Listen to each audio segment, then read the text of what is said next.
Badan Pusat Statistik Indonesia mengatakan bahwa tingkat pengangguran penduduk Indonesia sekitar 4,91% dari total angka angkatan kerja sekitar 152,11 juta jiwa. Dari data ini kita tahu bahwa tingkat pengangguran penduduk Indonesia masih cukup tinggi. Untuk itu kita perlu melakukan suatu gagasan untuk membantu agar mengurangi tingkat pengangguran yang cukup tinggi ini, yaitu dengan New Entrepreneurship.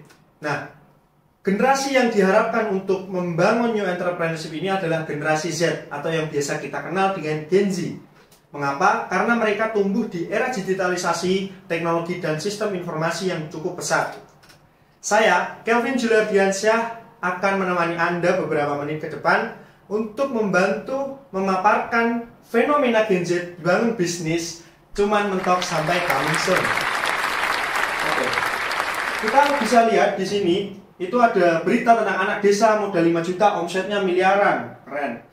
Gen Z punya omset ratusan miliar per bulan dari ternak ayam.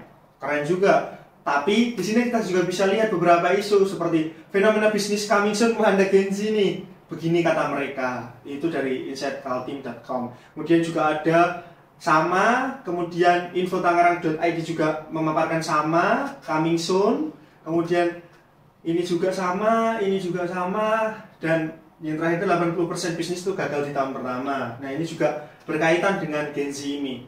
Nah, oke, mengapa itu bisa terjadi? 3 alasan yang akan kita bahas itu. Yang pertama, fenomena coming soon culture. Yang kedua, motivasi Gen Z bikin bisnis. Dan yang ketiga, kenapa banyak yang mentok di coming soon aja. Oke, next. Nah, yang pertama, fenomena coming soon culture. Kalau kita tahu nih, Gen Z nih banyak nih gembar-gembor di Instagram, kemudian di TikTok itu dengan teasernya yang keren, fitnya estetik, bikin brand baru, logo udah jadi. Tapi setelah itu apa? Sunyi. Nah, misalnya nih, contohnya akun Instagram clothing brand lokal nih udah membuat teaser yang estetik, kemudian ada logonya, kemudian moodboardnya warnanya udah dikurasi, kemudian juga bahkan ada yang udah countdown itu mau launching. Akhirnya dan coming soon akhirnya apa? Gak ada update, gak ada rilis, dan akhirnya akun itu gimana? Tinggal begitu aja kan?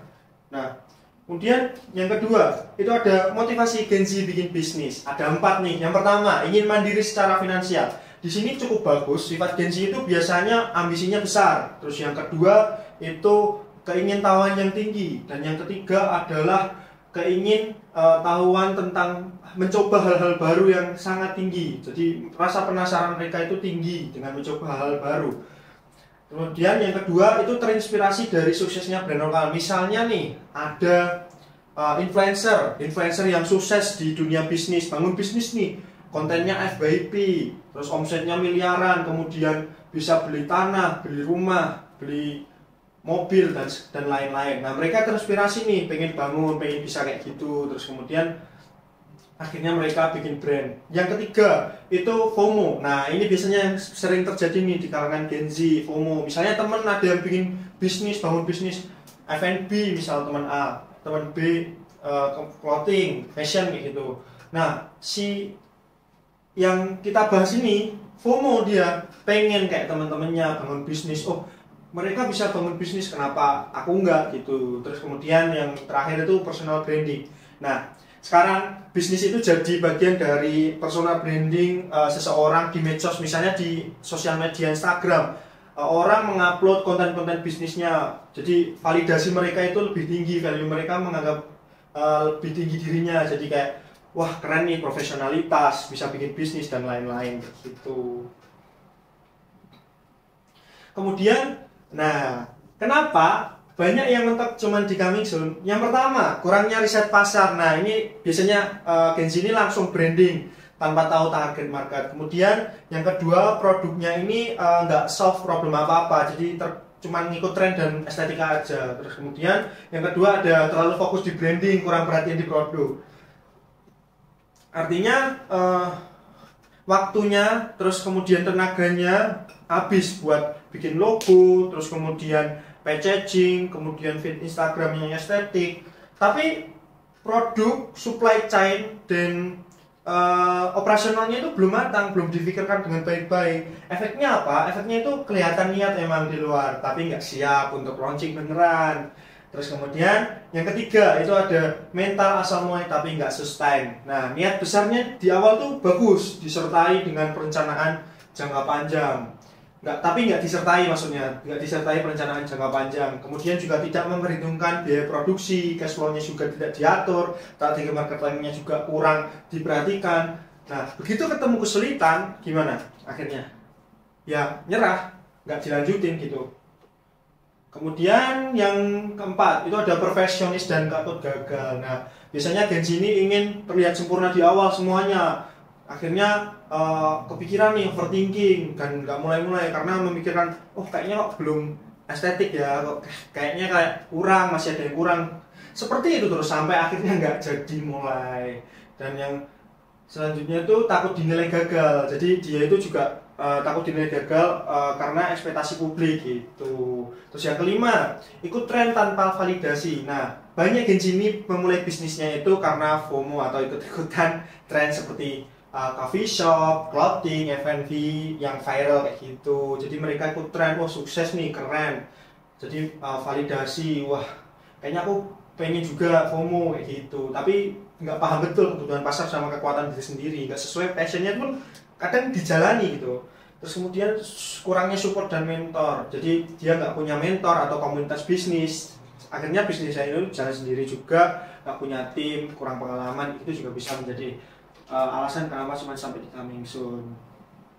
Kemudian, nah apa nih dampaknya kalau nggak dieksekusi? Yang pertama, hanya menjadi hype sementara. Jadi bisnis Gen Z ini banyak yang viral di awal karena t-shirtnya yang keren, kemudian fitnya estetik, tapi karena nggak ada follow up, jadi hype-nya itu cepat turun dan akhirnya dilupakan audiens dan akhirnya apa? Sorry, biar close, jadi tutup, bisnis itu nggak jadi jalan gitu.